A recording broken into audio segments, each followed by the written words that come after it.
dos, tres, cuatro, clap. Bon, bonjour tout le monde. Alors, ma conférence porte sur l'utopie néo-réactionnaire. Donc, en fait, il y a beaucoup de mots à expliquer et à définir là-dedans.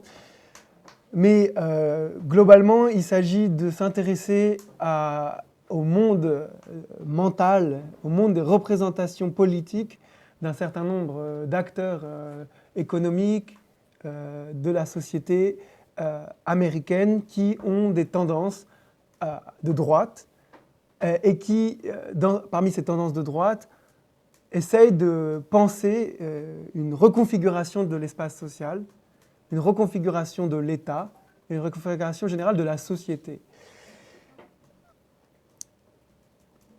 Pour entrer dans le monde mental, l'imaginaire politique de cette néo-réaction, c'est-à-dire d'une réaction contemporaine, récente, je vous propose de suivre 3 moments. Le premier, c'est un extrait d'une série télévisuelle, il me semble que c'est HBO qui l'a produit, appelée Succession, qui n'est pas immédiatement ou explicitement un extrait où apparaît le caractère néo-réactionnaire de personnages qui sont inscrits dans le grand capitalisme américain, en particulier le capitalisme des médias, puisque la série Succession raconte l'histoire des 3 enfants futurs héritiers d'un grand magnat médiatique qui possède une compagnie qui est l'équivalent de Fox News, et si c'était en France, ce serait CNews. C'est-à-dire qu'en gros, le personnage principal, c'est, pour nous Français, un Bolloré. Et toute la série raconte comment les 3 enfants essayent d'hériter de ce père qui ne veut pas mourir. Or, il se trouve qu'on a la forme du capitalisme dans sa dimension la plus réaliste, au sens où le réalisme s'opposerait à une naïveté, à un moralisme, et on voit apparaître la pratique du capitalisme sous une forme représentée, c'est des scénarios, des histoires, mais en quelque sorte mise à nu. Alors je vous propose de partir d'une scène, et surtout d'un discours, prononcé par un des 3 enfants héritiers de ce grand capitaliste propriétaire de cette chaîne équivalente à Fox News, le jour des funérailles de cet homme qui enfin est mort. Bon, je vous spoil complètement, mais pas grave, dans les derniers épisodes de la dernière saison. Mais c'est pas très grave ce spoil, parce que de toute façon, l'enjeu n'est pas là. Et donc, alors, malheureusement, j'ai pu mettre des sous-titres, mais en anglais. Je vous traduirai après pour ceux qui ont du mal avec l'anglais. On va commencer par écouter ce discours et essayer d'en tirer un certain nombre de points concernant la nature mise à nu du capitalisme, de comment, non pas tellement comment les capitalistes se conçoivent eux-mêmes dans leur réalité, mais plutôt qu'est-ce que c'est que le fantasme du monde, la représentation qu'ils ont du monde, quand on le débarrasse d'une représentation morale du monde. C'est-à-dire qu'en gros, les capitalistes, lorsqu'on leur dépouille l'idée que, ils sont capitalistes pour le progrès, pour le bien, pour la démocratie, etc., quel est le discours sur lequel ils se replient ? Et ça ne veut pas dire que c'est la réalité du capitalisme en soi, ça veut dire, mais c'est le discours non moral qui apparaît lorsque la morale est évacuée du discours capitaliste. Et vous allez voir, c'est intéressant. Je vous mets la scène pour la contextualiser. Le père est mort, enfin. Ils sont dans une très grande église, je ne sais plus exactement laquelle. Et le premier enfant, le cadet, celui du milieu, n'a pas réussi à faire son discours submergé par l'émotion. L'aîné, un peu en disgrâce, reprend la parole. There's my sisters and my brothers, but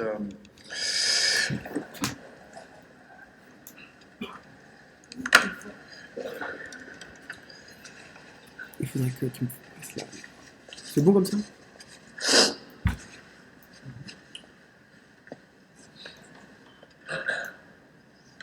yeah, I don't know how much I know, but I knew my father. You know, I've said it. I said it, and it is true. what I said, what my uncle said. Yeah, my father was a brute. He was tough. But also, he built and he acted. And there are many people out there who will always tell you no. And there are 1,000 reasons. There always are 1,000 reasons not to not act. But he was never one of those. He had he had a vitality, a force that could hurt. And it did. But my God, look at it, the lives and the livings and the things that he made. And the money. Yeah, the money. The lifeblood, the oxygen of this wonderful civilization we have built from the mud. The money, the corpuscles of life gushing around this nation, this world, filling men and women all around with desire, quickening the ambition to own and make and trade and profit and build and improve. Great geysers of life he willed, of buildings he made stand, of ships, steel hulls, amusements, newspapers, shows and films and life, bloody, complicated life. He made life happen. He made me and my 3 siblings. C'est leur mère là qu'on voit.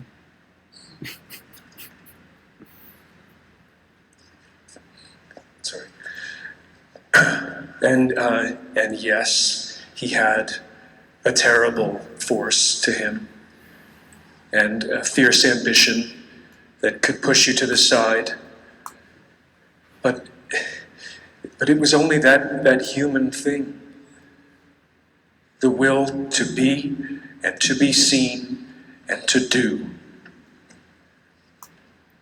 And now people might want to tend and prune the memory of him, to denigrate that force, that magnificent, awful force of him. But my God, I hope it's in me. Because if we can't match his vim, then God knows the future will be sluggish and gray. And there wasn't a room, from the grandest stateroom where his advice was sought to the lowest house where his news played, where he couldn't walk and wasn't comfortable.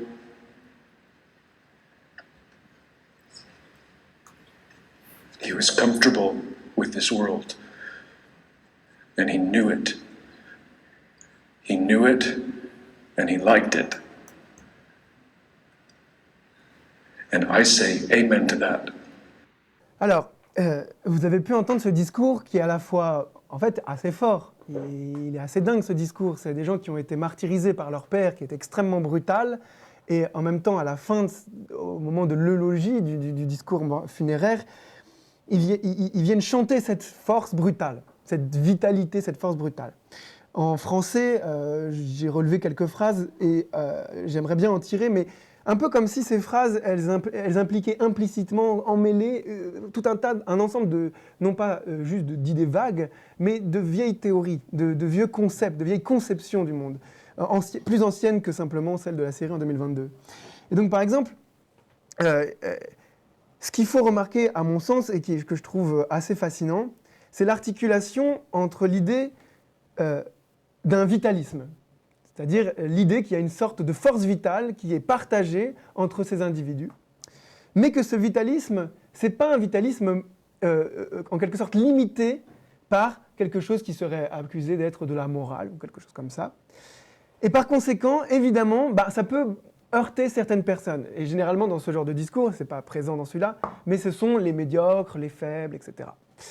Vous allez voir pourquoi je dis que c'est un capitalisme nietzschéen, parce qu'il y a une forme de conception, de philosophie nietzschéenne implicite là-dedans. Donc, d'abord, il y a l'affirmation d'un vitalisme brutaliste.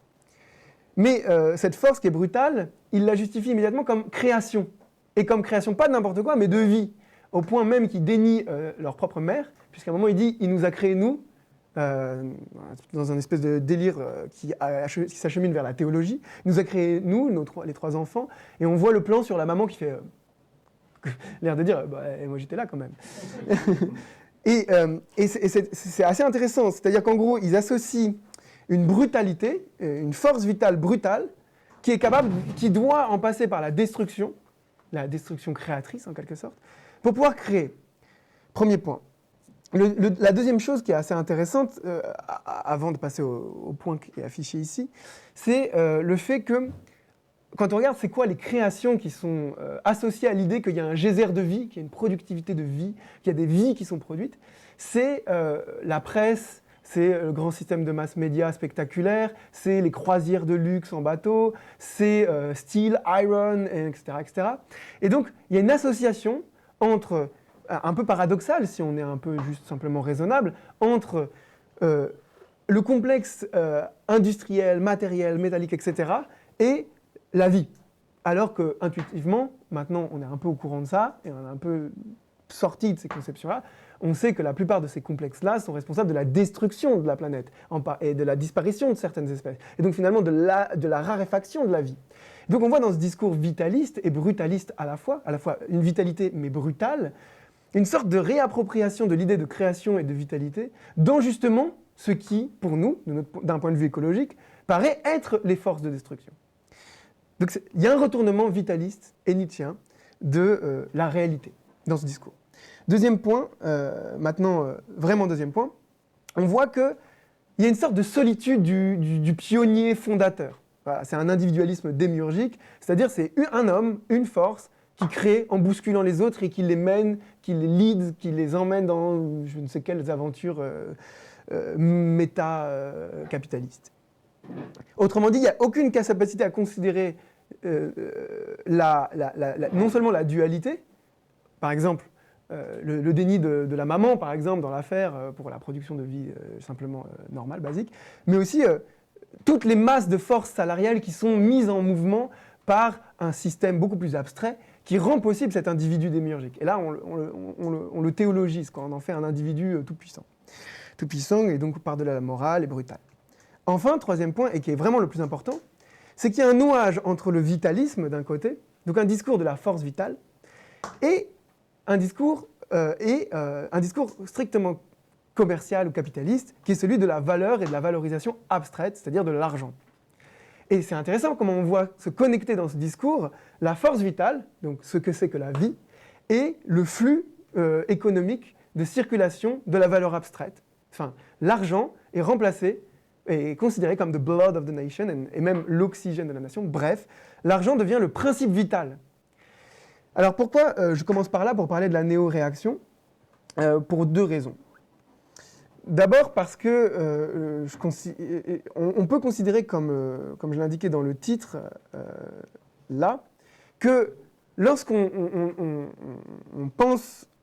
les capitalistes se pensent eux-mêmes hors de ce qu'ils pensent être la morale, et qu'ils s'imaginent eux-mêmes par-delà la morale, très souvent, il y a une réactivation du vitalisme qui est mêlée à l'idée de valeur abstraite, à la monnaie, à l'argent. Or, il se trouve que cette philosophie vitaliste a été beaucoup combattue au début du XXe siècle par un certain nombre de marxistes, pour une raison simple, c'est que c'était associé à l'irrationalisme, parce qu'après tout, cette force vitale, elle n'est pas expliquée, on ne sait pas d'où elle vient, c'est pas quelque chose que la biologie te découvre, c'est au pire un postulat qu'on peut ajouter à une biologie.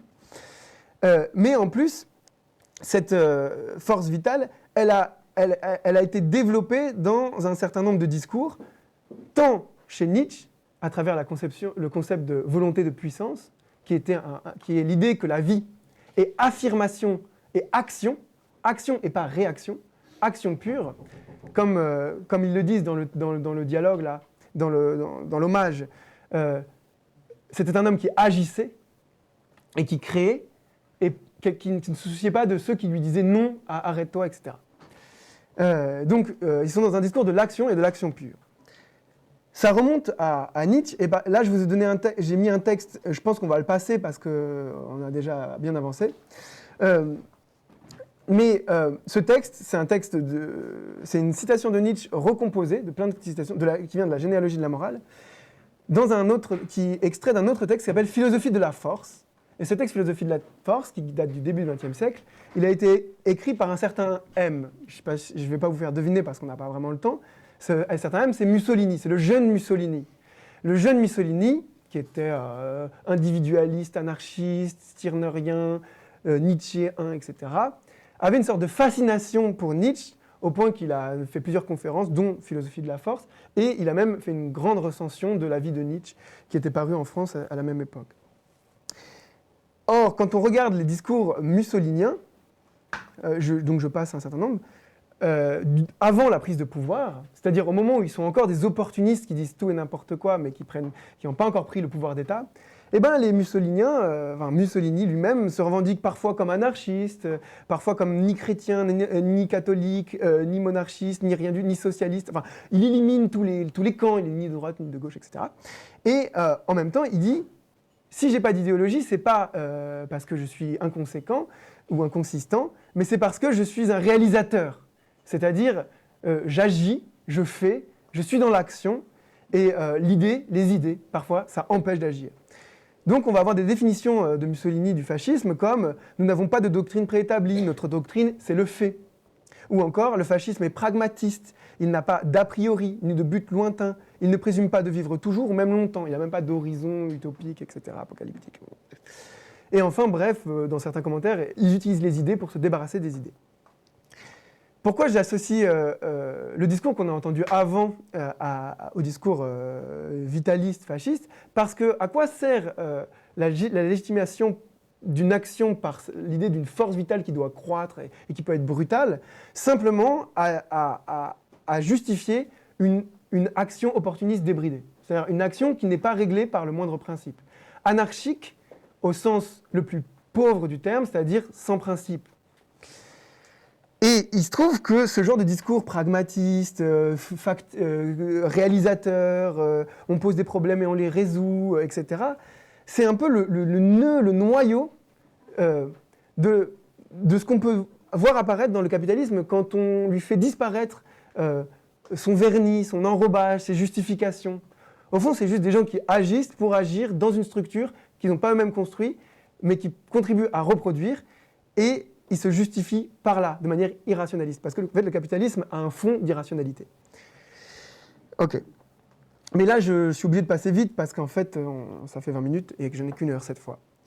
Donc, pourquoi je suis parti de cette analogie? C'est peut-être un peu confus, mais c'est parce que là, on est dans...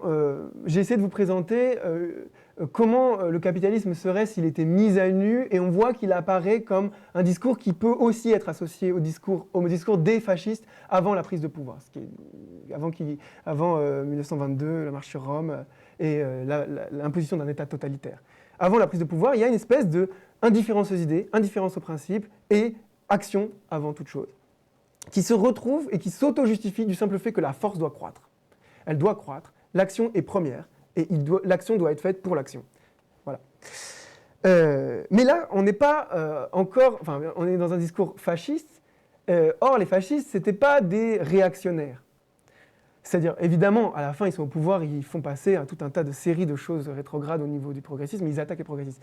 Mais ils ne se présentent pas comme réactionnaires, ils se présentent toujours comme, au fond, néo-réactionnaires, c'est-à-dire, au fond, ils sont aussi d'accord avec l'idée qu'il faut une révolution, une régénérescence, une transformation culturelle de l'espace social qui vient, et qu'il y a quelque chose de nouveau qui doit surgir. Ils ne veulent pas retourner à quelque chose qui a déjà existé, Et s'ils le veulent, ils veulent retourner à quelque chose qui a déjà existé, mais en réparant les erreurs du passé, quoi, en gros.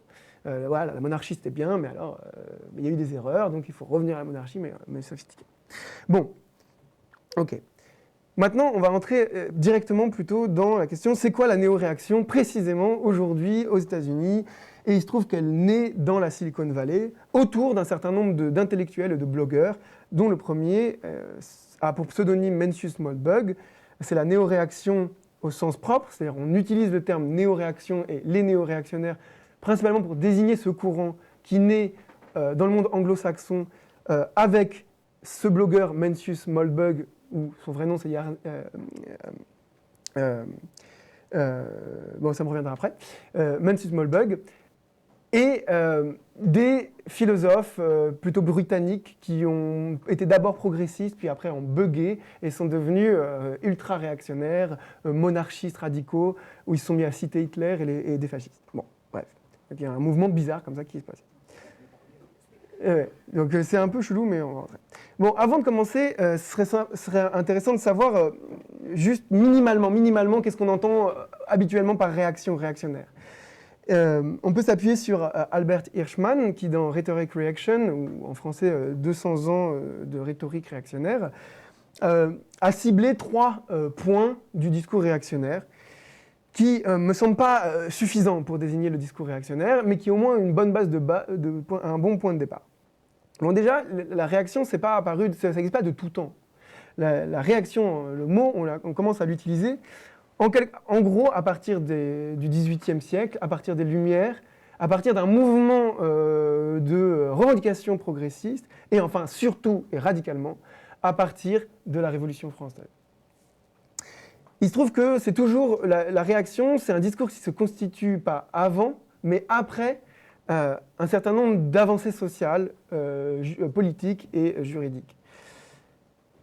Hirschman a repéré 3 moments.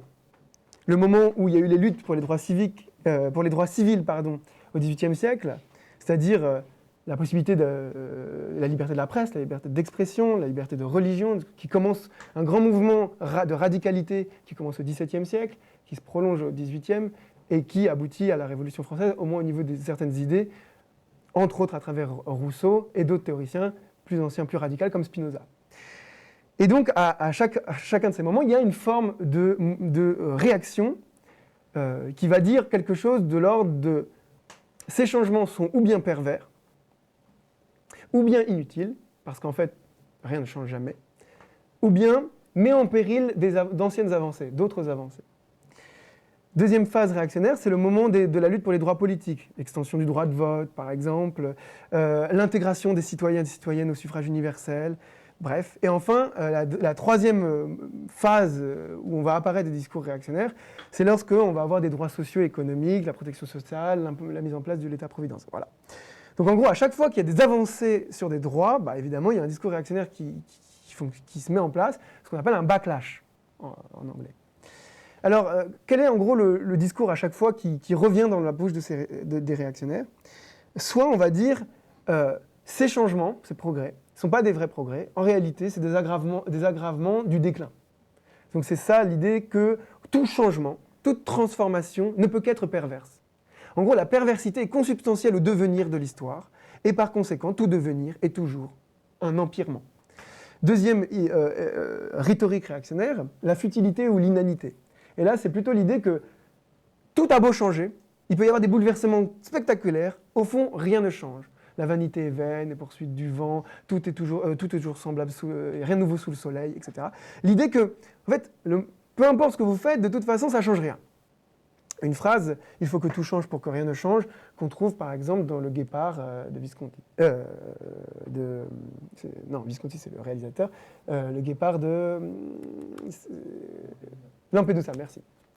Enfin, troisième élément de la rhétorique réactionnaire, l'idée un peu plus subtile, un peu plus complexe, qui est de la mise en péril ou jeopardy, qui est l'idée que, en fait, on accepte un certain nombre de droits, bon, par exemple, je sais pas, le droit de vote, mais attention, si vous l'élargissez aux femmes ou aux étrangers, ou peu importe, ça va détruire le progrès acquis précédemment. Donc là, c'est une autre logique rhétorique, c'est pas perversion du changement. Bon, c'est lié à la perversion du changement, mais c'est une sorte de perversion dans le progrès.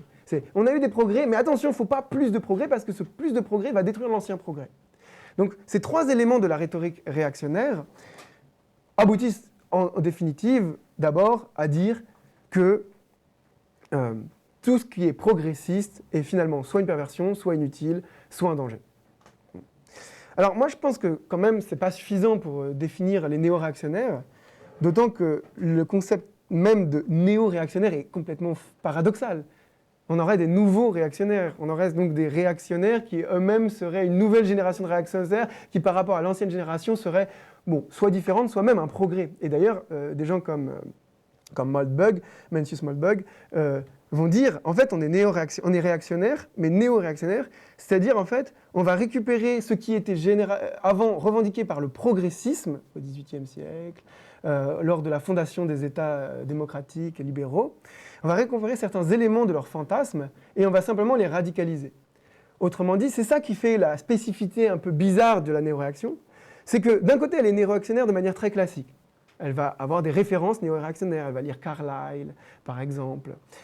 Mais d'un autre côté, et dans la même lignée, ils vont être extrêmement, par exemple, monarchistes, revendiquer la monarchie, même la monarchie de droit divin et absolu. Donc d'un côté, ça c'est typique de la réaction, puisque la réaction, elle naît lorsqu'on commence à faire des monarchies constitutionnelles ou même des régimes parlementaires de forme de plus en plus démocratique. Et généralement, les réactionnaires veulent revenir à la monarchie. Donc ça, c'est un élément très classique de la réaction.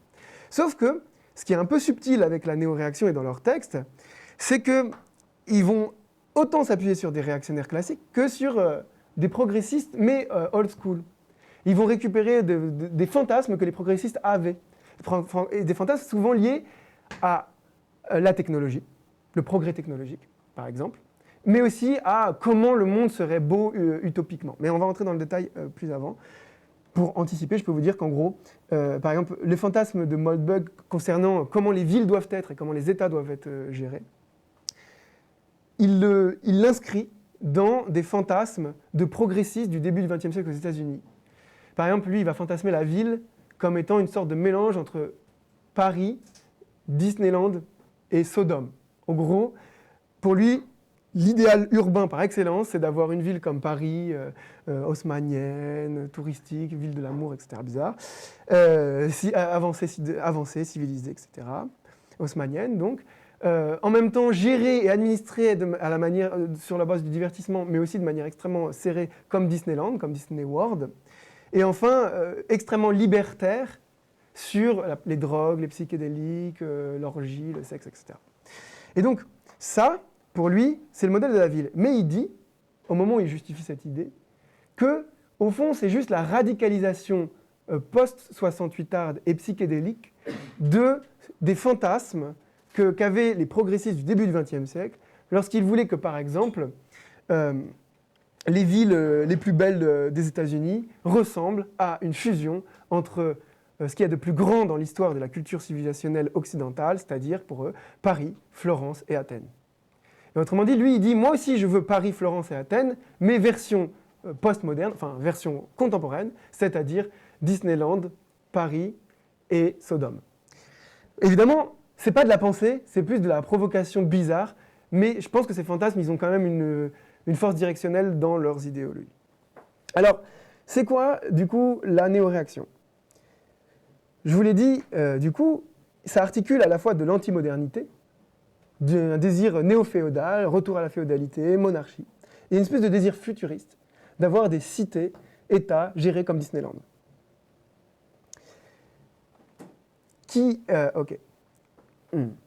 Qu'est-ce qui caractérise en d'autres termes ? Ce qui les caractérise, c'est aussi une haine de la démocratie. Mais ce qui n'est pas intéressant, c'est pas qu'ils détestent la démocratie, c'est pourquoi et au nom de quoi ils détestent la démocratie. Là, je vous ai mis une citation du néo-réactionnaire Mikhail Anisimov. En fait, leur problème par rapport à la démocratie, c'est que pour eux, c'est un système qui ne fonctionne pas. C'est un système cybernétique qui ne marche pas. Parce qu'on a des électeurs irrationnels et des politiciens complaisants qui, en chacun répondant à l'un et à l'autre, engendrent un cycle d'erreurs qui ne cesse de s'auto-alimenter en boucle. C'est la deuxième citation. Donc on voit que quand ils détestent la démocratie, ils le font à travers un prisme qui est de l'ordre des boucles de rétroaction, et donc un modèle qui vient d'une certaine discipline qu'on appelle la cybernétique. Le problème, c'est pas que la démocratie, ce serait égalitaire, etc. Mais c'est plutôt que ça engendrerait des bugs, ce serait pas efficace. Et c'est ça qui nous intéresse dans la néoréaction, et pour ça qu'on en parle, c'est que leur critique et leur haine de la démocratie, ils la justifient par le concept d'efficacité, et l'idée que ça produit des erreurs.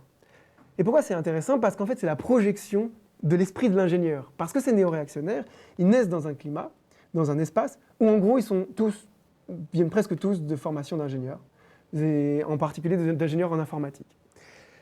Mencius Mollberg, c'est un ingénieur en informatique, il a une boîte d'informatique, et il est sponsorisé par Peter Thiel, un grand capitaliste réactionnaire, un ami d'Elon Musk. Ok, donc haine de la démocratie, mais au nom du fait que ça produit des erreurs et que c'est pas efficace. Et donc, inversement, qu'est-ce qu'ils promeuvent à la place? L'idée d'État, mais d'État plus petit, non démocratique, et qui soit géré comme une entreprise. Par conséquent, leur but, leur espoir, leur désir, c'est que nous vivions dans un ensemble social constellé de petites féodalités constituées par des entreprises. En gros, les entreprises seraient des États, et leurs citoyens ne seraient pas des citoyens politiques, c'est-à-dire avec des droits politiques, mais seraient des consommateurs. Et ça éviterait pour eux l'erreur du rapport irrationalisme démocratique et en gros hypocrisie politique, le fait qu'on flatte les bas instincts du peuple, parce que c'est en fait ça, le discours réactionnaire, c'est le peuple est toujours irrationnel et fou, et il faut le contenir. Donc pour contenir ça, ils proposent un féodalisme entrepreneurial. Et qu'est-ce qu'ils disent? Ils disent qu'en gros, les citoyens qui ne sont pas des citoyens mais des consommateurs, parce qu'ils sont des consommateurs, eh bien, il est dans l'intérêt absolu du CEO, du patron de l'entreprise, en gros, de satisfaire au mieux ses citoyens, et que par conséquent, ils doivent faire, tous leurs États ressembleront à Disneyland. C'est-à-dire un fourvoir, un bon service, propre, très sécurisé, etc., etc., etc. Alors, évidemment, c'est extrêmement naïf. Hein. C'est la croyance selon laquelle, déjà, ça marcherait même l'idée qu'il y a un rapport offre-demande avec une maximisation du bien, et que la compétition entre ces États ferait qu'en fait, on aurait plus d'États à la fois sécurisés, pas autoritaires, etc. Bon, bref. Mais c'est au-delà de ça. Voilà un peu comment ils se représentent l'avenir du monde. Et c'est pour ça qu'ils sont très souvent associés aux libertariens, qui sont des ultralibéraux, des capitalistes, mais qui insèrent dans leur discours l'idée qu'il faut lutter contre l'État très central, enfin l'État français par exemple. En gros, il faut lutter contre l'État et son service de redistribution, etc., ses services publics, et les détruire pour le substituer dans sa décomposition par une féodalité. C'est un peu, en fait, ils fantasment la décomposition féodale qu'il y a eu après la fin de l'Empire romain, quoi, en gros. Mais cette fois, une décomposition féodale faite d'entreprises. Leur modèle, c'est souvent Singapour ou Hong Kong, qui sont en gros des cités-États techno-autoritaires. Ce qui est marrant, c'est qu'en fait, il y a aussi dans l'imaginaire général une espèce de retour, même dans les États démocratiques, d'un fantasme comme ça monarchiste, d'un fantasme que, au fond, on n'aurait jamais dû quitter la monarchie, ou que de toute façon, c'est la monarchie. Par exemple, la pratique politique de Macron, du macronisme, elle a été souvent taxée d'une pratique politique sans peuple, d'une démocratie sans peuple. Catherine Haas, par exemple, elle parle de démocratie sans peuple, démocratie sans voix, etc. Donc en quelque sorte, il y a déjà cette structure où il n'y a pas vraiment de citoyens, il y a une masse de population consumériste à gérer dans un État-entreprise. Je vous ai mis cette vidéo, on ne va pas la regarder en entier, mais j'adore regarder la chaîne YouTube de Emmanuel Macron, parce qu'il filme sa vie. Enfin, c'est un vrai youtubeur, il filme toute sa vie. Et là, c'est quand ils ont accueilli Charles, le nouveau roi d'Angleterre. Et c'est assez... Bon, là, on n'a pas besoin du son, mais c'est assez fascinant comment leur décorum, comment leur manière de se mettre en scène, de se représenter, de débattre même de l'étiquette. Est-ce qu'il faut que je fasse la bise ou est-ce qu'il faut que je fasse la révérence? Enfin, tout un tas de questions. Identifie dans l'imagination, parce que ça c'est de la propagande d'État, enfin en gros c'est la chaîne YouTube de Macron, donc, fantasme, un retour Louis XIVien, Versailles, nous sommes finalement des monarques et nous sommes en fait sans autre peuple que l'ancien tiers-État, quoi, en gros. Et donc, bon, vous pourrez regarder, mais c'est assez fascinant de voir toutes les vidéos d'Emmanuel Macron qui poste, parce qu'en fait, on voit qu'il est un monarque qui traverse des mondes, mais qui sont très séparés politiquement et même visuellement, esthétiquement, dans les goûts, les saveurs, etc. Mais en fait, de n'importe qui. Très, très séparés. Il y a vraiment une bulle spéculative qui est un mélange de luxe, de monarchisme, etc. Bref. C'est un peu lié à ce deuxième quinquennat qui était pour lui un quinquennat international où il a fait la tournée de tous les rois, les princes, les monarques, etc. Bon. Au-delà de ça, de cet imaginaire politique, on peut aussi insister sur le fait que depuis les années 70, s'est développé un genre littéraire de science-fiction qu'on appelle le cyberpunk, mais il y a aussi le steampunk et d'autres choses comme ça. Mais le cyberpunk, il est intéressant parce que c'est très souvent des mondes qui sont néo-féodaux. C'est des mondes, en fait, au fond, où c'est des grandes entreprises qui gèrent la vie sociale. Et c'est souvent très pessimiste, très pessimiste, très sombre, très dark. Je vous en cite quelques-uns, mais même Dune, par exemple, dans Dune, qui ressort au cinéma en 2024, voilà. Dans Dune, en fait, c'est des nouvelles monarchies qui sont instaurées, technologiques et intergalactiques. Bon, ça c'est un peu différent, mais en fait, un peu dans tous les films cyberpunk, on voit apparaître, en même temps du cyberpunk, quelque chose qu'on pourrait associer à du néo-gothique. Enfin, une espèce de retour à une période juste à la charnière entre la féodalité, la Renaissance, quelque chose comme ça.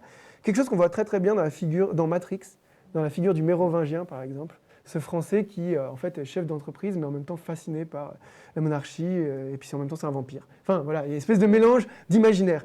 Et ça m'intéresse vraiment beaucoup, ce télescopage d'imaginaire entre le néo-gothique, l'idée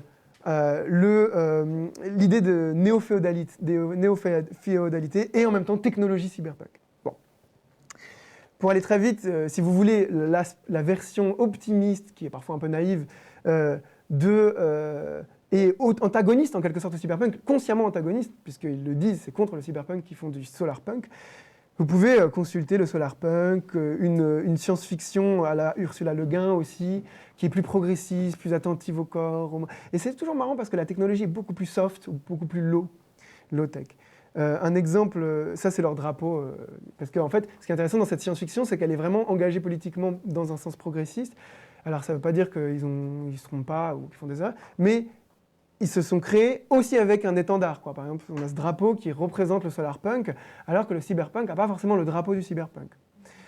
Et bizarrement, le cyberpunk semble plus proche de la contre-culture généralement prolétaires, hein. Enfin, je veux dire, les gens qui écrivent sont pas souvent uniquement des bourgeois, et c'est un peu plus différent avec le solarpunk. Je sais pas exactement la sociologie, mais j'ai quand même le sentiment que c'est pas un truc prolétaire. Ça vient un peu spontanément, un prolétaire, il veut plutôt faire du cyberpunk que du solarpunk. Parce que peut-être l'optimisme, c'est pas forcément ce qui apparaît en premier quand on est exploité, etc. Bon bref, il nous reste 20 minutes, donc je vais accélérer. J'avais mis cet extrait que Clément aime bien, des espèces de monde solarpunk, et en fait là c'est une pub pour du lait. Voilà, bon, c'est juste une pub, mais c'est très joli, c'est à la Miyazaki, quoi. Un espèce de mélange entre Miyazaki et la technologie. Voilà, on vit tranquillement dans l'air, blablabla, mais on a des petites machines qui créent des nuages, et voilà. Et donc ça c'est la version optimiste et relativement pas low-tech, là. Bon, ils ont des robots qui volent, mais en même temps, c'est une autre vision. C'est pas le cyberpunk au sens traditionnel qui est très très sombre, très dark. Bon. Qui reprend les codes du roman noir et qui les projette dans une néo-féodalité cybernétique, etc.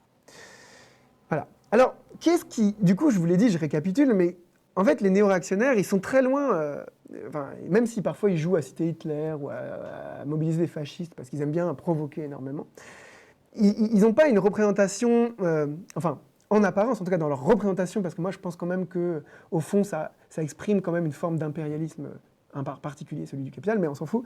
Eux-mêmes ne voient pas l'avenir du monde comme un unique empire arien avec que des blonds aux yeux bleus, de Washington à la Floride, etc.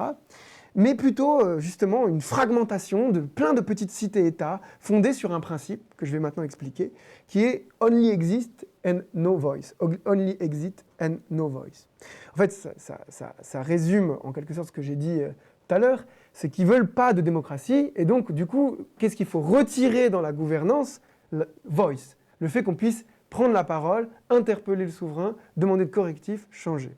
En gros, pour résumer à la Sarkozy, la France, tu l'aimes ou tu la quittes, c'est un peu le principe fondamental, c'est genre, en fait, non, tu ne peux pas prendre la parole contre des problèmes posés par la structure sociale, la politique, l'État, peu importe. Et du coup, eux, quand ils théorisent cela, ils s'appuient sur la tripartition posée par Albert Hirschman dans les années 70,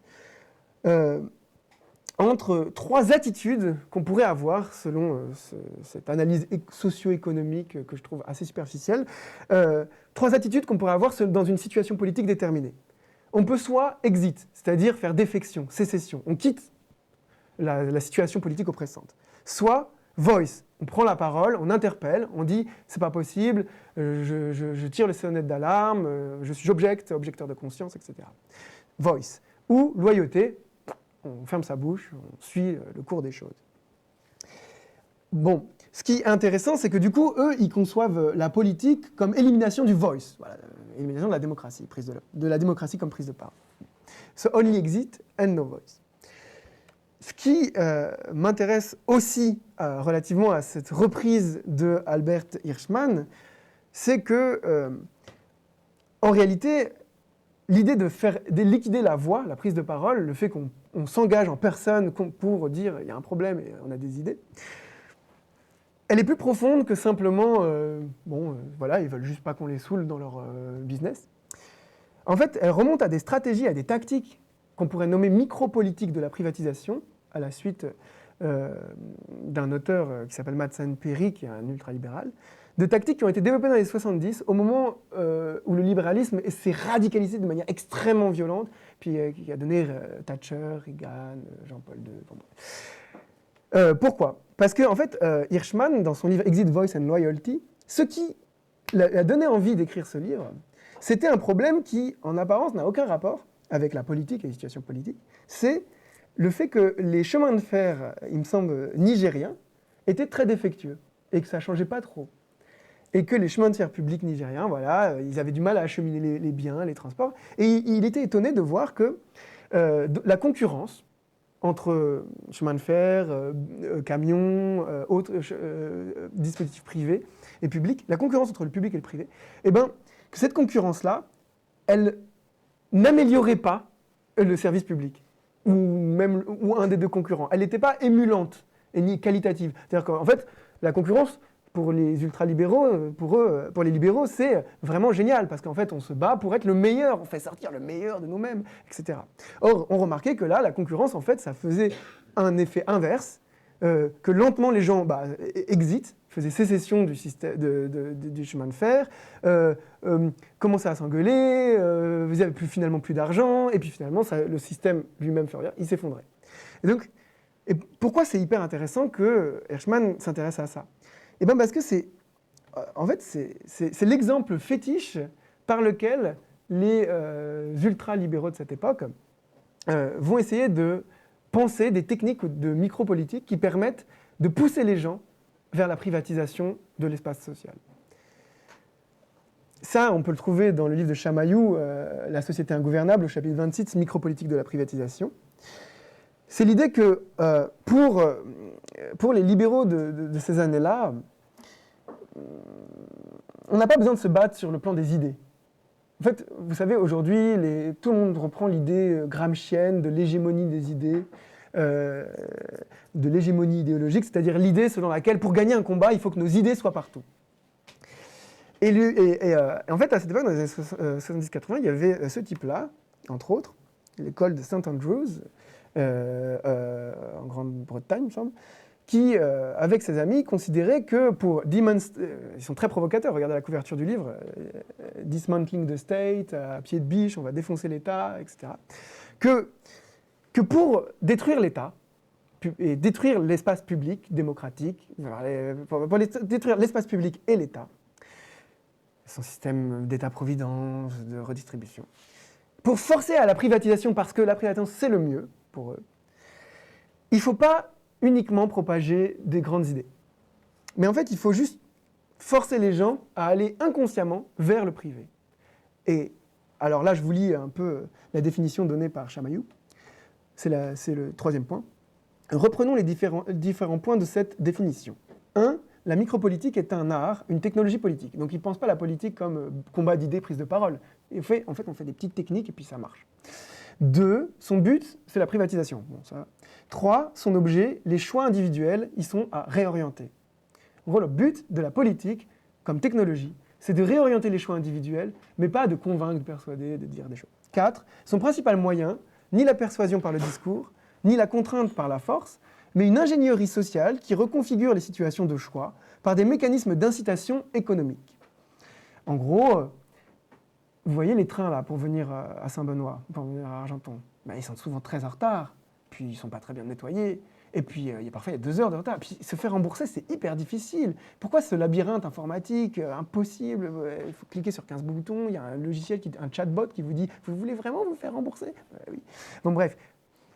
Eh bien, pour pouvoir vous pousser vers le covoiturage, les bus, c'est-à-dire le privé, bref, qu'est-ce qu'on fait? C'est qu'on sabote de l'intérieur un certain nombre de services sociaux, on les rend finalement pas intéressants, plus chers, moins agréables, bref. Et puis en fait, instinctivement, économiquement, on va manipuler par la main invisible, qui n'est plus tellement une main hypothétique ou surnaturelle, mais littéralement une main qui vient de la technique d'ingénierie sociale, vous allez vers le privé.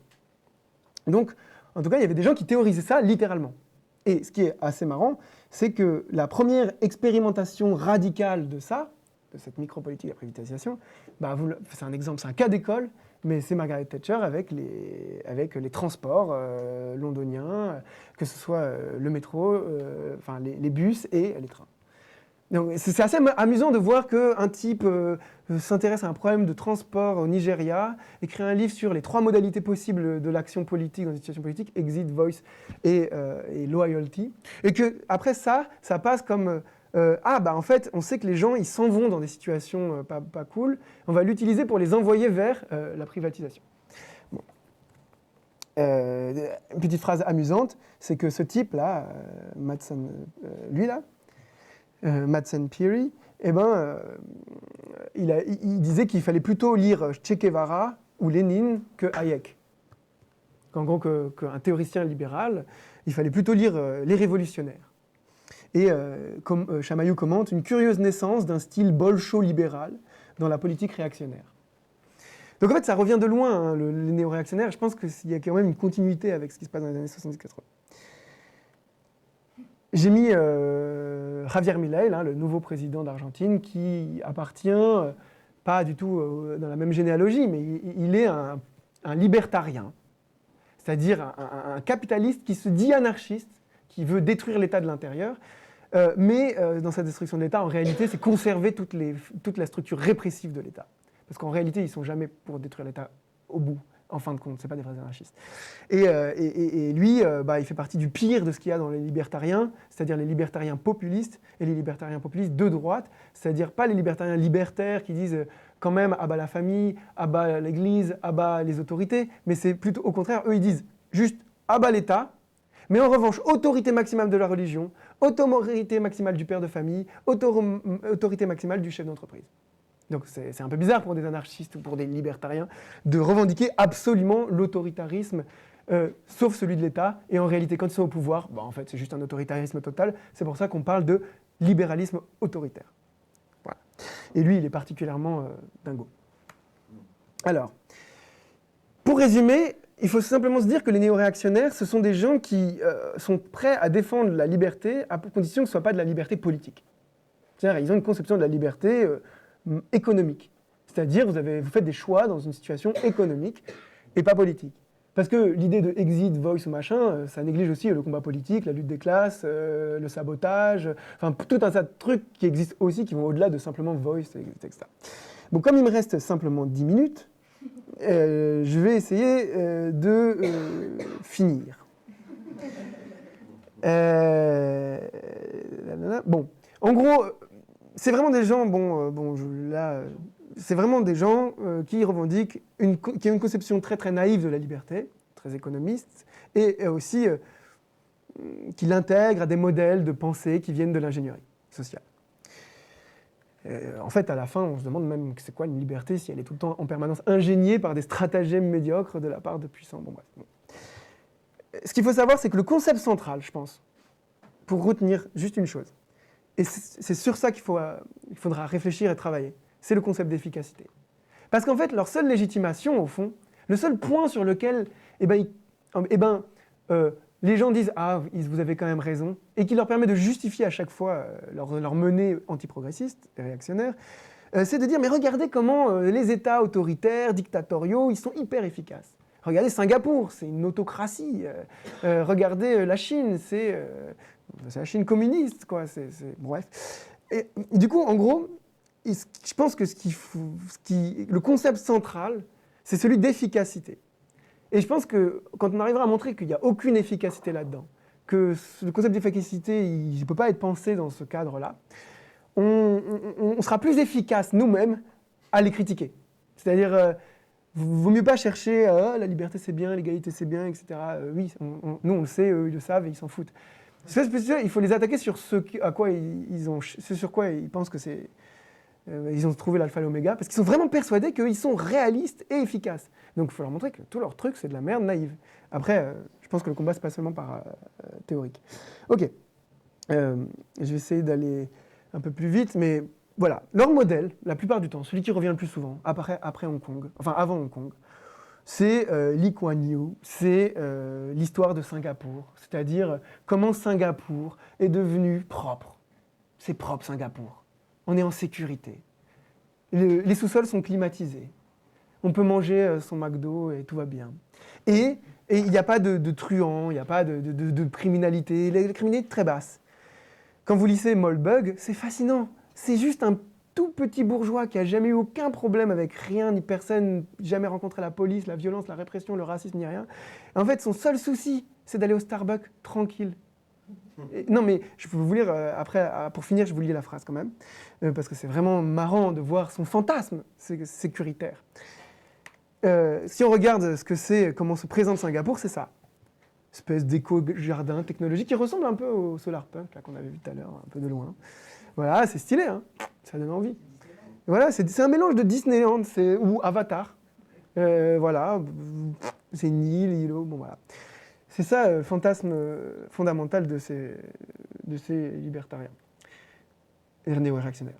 Mais en fait, Singapour, c'est aussi ça. C'est-à-dire qu'en gros, comme toujours, en réalité, au bout d'un moment, si votre truc est hyper clean, neuf, c'est que les déchets ils sont quelque part. Tu vois. Et évidemment, il y a un truc qui néglige toujours ces néo-réactionnaires, c'est la négativité de tout acte. Et le fait que tout acte implique une négativité. Toute affirmation et en même temps négation de quelque chose. Donc la question, c'est plutôt savoir qu'est-ce qu'on veut nier. Bon, avec ces systèmes-là, on nie la planète. Donc peut-être c'est pas la meilleure idée. Bon bref, je continue. Juste pour finir. Derrière Moldbug, qui est un intellectuel, je ne vous aurais pas présenté finalement son texte, mais y a des puissances capitalistes extrêmement acharnées et idéologisées. C'est-à-dire, c'est pas juste des capitalistes qui font du bon business à la papa, on veut faire de l'argent, on s'en fout un peu dans quoi on le met. Par exemple, Peter Thiel, il a une vision du monde. Peter Thiel, c'est celui qui s'est très enrichi grâce à PayPal, en même temps qu'Elon Musk, et qui, en gros, avait à côté Elon Musk, aujourd'hui, c'est aussi un néo-réactionnaire, aucun doute. Mais à une époque, on pouvait imaginer qu'il y avait Peter Thiel, le méchant de PayPal, et puis Elon Musk, le progressiste marxien. Bon. Mais Peter Thiel, lui, il a une vision du monde, de l'avenir du capital, qui est une vision néo-pionnière des nouvelles frontières du capitalisme. Alors, il n'y a plus de territoire à coloniser. Alors, en gros, on ne peut pas trop se lancer dans une entreprise coloniale, coloniser l'Afrique, coloniser l'Amérique, etc. Donc, les nouveaux fronts pionniers, c'est 3 fronts pionniers. Le cyberespace, donc en gros tout ce qui concerne l'extraction de données. Il y a une colonisation, une métacolonisation du monde, qui n'est pas la colonisation qui s'accompagne d'une colonisation territoriale, hein, puisqu'on met des data centers partout, etc. Et puis il y a les câbles sous-marins, il ne faut jamais oublier la matérialité d'Internet. Mais le but, c'est de coloniser, d'extraire des choses qui sont des données. Deuxième point, la zone extra-atmosphérique. Vous avez peut-être remarqué que depuis des années, se sont multipliés autour de la Silicon Valley, mais pas que, des compagnies privées qui envoient des roquettes et des satellites dans l'espace. Parce que le but, l'idée, c'est que pour pouvoir continuer à produire de la valeur, pour pouvoir continuer à produire du capital, il faut exploiter des domaines, des zones, et exploiter leurs ressources. L'espace est présenté donc comme une autre frontière d'exploitation. Enfin, et surtout, ce qui paraît plus crédible, c'est la haute mer. La haute mer, où, en gros, ils essaient de construire des villes qui seraient autogérées, auto-alimentées, utopiques, etc., où on pourrait faire tout ce qu'on veut, un peu à la Singapour, en fait, des villes relativement insulaires, comme des îles. Grâce à cela, on pourrait conquérir, en fait, la surface gigantesque et inutilisée des océans. En fait, les capitalistes, grâce à ça, peuvent construire par ce fantasme d'île un fantasme d'artificialité totale. Genre, on va vivre dans des mondes complètement artificiels posés sur l'océan, sur des grands îlots. Ces choses-là, elles sont... Peter Thiel les finance. Par exemple, Peter Thiel, il finance le Seasteading Institute qui a pour mission de faire cela. Il le revendique, il le défend en disant, mais grâce à ces villes insulaires marines, qu'on voit sur les maquettes du Seasteading Institute, on va pouvoir faire tout ce qu'on ne peut pas faire dans les États régulés. Dans des espaces ultra sécuritaires, ultra autogérés, ultra autorégulés. On va pouvoir faire des choses qu'on ne peut pas faire dans les États régulés. Par exemple, eux, ils sont très très pour toute la recherche en génétique, en biologie, en manipulation de choses, qui, lorsque c'est régulé par des policies dans les États ou en Europe, l'idée, ce serait d'avoir son propre État insulaire pour y faire des magouilles. Leur fantasme, c'est de pouvoir vivre comme ça. Après, ils oublient qu'un État vient et les embarque et les colonise en 5 secondes. Mais en fait, c'est pas qu'ils l'oublient, c'est juste qu'ils sont dans le déni du fait que la possibilité même de cette colonisation des mers vient de la protection que donnent les États-Unis comme entité militaro-industrielle. En fait, ils ne peuvent pas faire ces îles magiques, utopiques, s'il n'y a pas derrière la puissance militaire mondiale des États-Unis qui la protège. Bon, bref. Bon, je finis là-dessus parce que je n'ai pas le temps, et puis de toute façon, ça fait 1 heure. Mais normalement, on aurait dû aborder le concept de patchwork, qui est celui qui décrit un peu tout ce système politique futuriste, rétro-futuriste, en fait, puisque c'est un futur passé, qu'on voit illustré dans cette image, et je finis là-dessus, sur cette image. Tac, elle est où? L'image du patchwork. Voilà. L'image du patchwork. S'il fallait résumer en une image le monde insularisé de petits États entrepreneuriales, il faudrait utiliser cette image-là, qui est la couverture du livre de Mencius Mollberg, de ce réactionnaire dont je vous parlais, qui revendique, regardez, cette zone de l'Allemagne pré-nationale, avant l'unification nationale, qui est complètement décomposée en plein de micro-fiefs en compétition, en conflit. À chaque fois qu'ils font référence à quelque chose, ils font référence à la Chine pré-impériale éclatée des royaumes combattants, où il y a plein de petites zones qui se battent en duel, à la renaissance des cités-États italiennes, des ligues hanséatiques, etc. Et voilà, à cette Allemagne en décomposition et en conflit, etc. C'est ça qu'ils appellent le patchwork. On voit bien l'idée, c'est des petits bouts de pièces qui sont raccordés.